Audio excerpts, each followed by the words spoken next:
Elihu taught, he said, in ancient times a people in the east were worshippers of God, the one, whom they called Brahm. Their laws were just, they lived in peace, they saw the light within, they walked in wisdom's ways. But priests with carnal aims arose, who changed the laws to suit the carnal mind, bound heavy burdens on the poor, and scorned the rules of right, and so the Brahms became corrupt. But in the darkness of the age a few great masters stood unmoved, they loved the name of Brahm, they were great beacon lights before the world. And they preserved inviolate the wisdom of their holy Brahm, and you may read this wisdom in their sacred books. And in Chaldea, Brahm was known.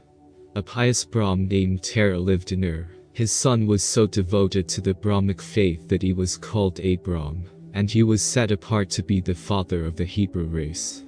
Now, Terah took his wife and sons and all his flocks and herds to Haran in the west. Here Terah died.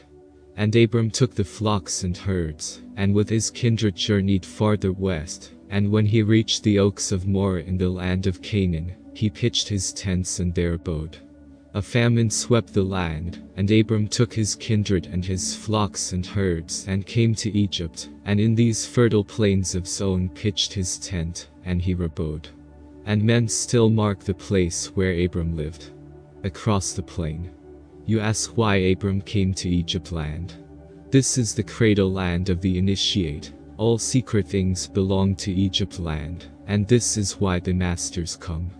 In Zoan, Abram taught his science of the stars, and in that sacred temple over there he learned the wisdom of the wise.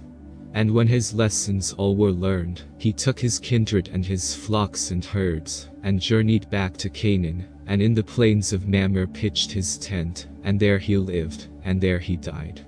And records of his life and works and of his sons, and of the tribes of Israel, are well preserved in Jewish sacred books.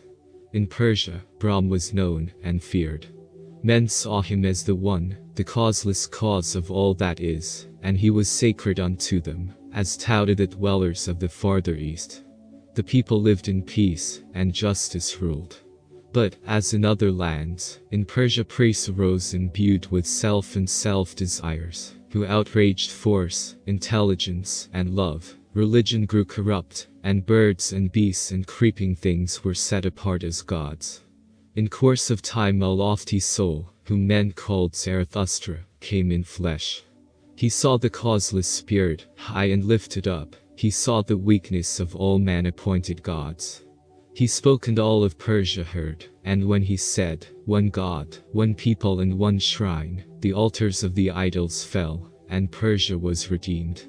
But men must see their gods with human eyes, and Zarathustra said, the greatest of the spirits standing near the throne is the Ahura Mazda, who manifests in brightness of the sun. And all the people saw Ahura Mazda in the sun, and they fell down and worshipped him in temples of the sun. And Persia is the Magian land where live the priests who saw the star arise to mark the place where Mary's son was born, and were the first to greet him as the Prince of Peace. The precepts and the laws of Zarathustra are preserved in the Avesta, which you can read and make your own.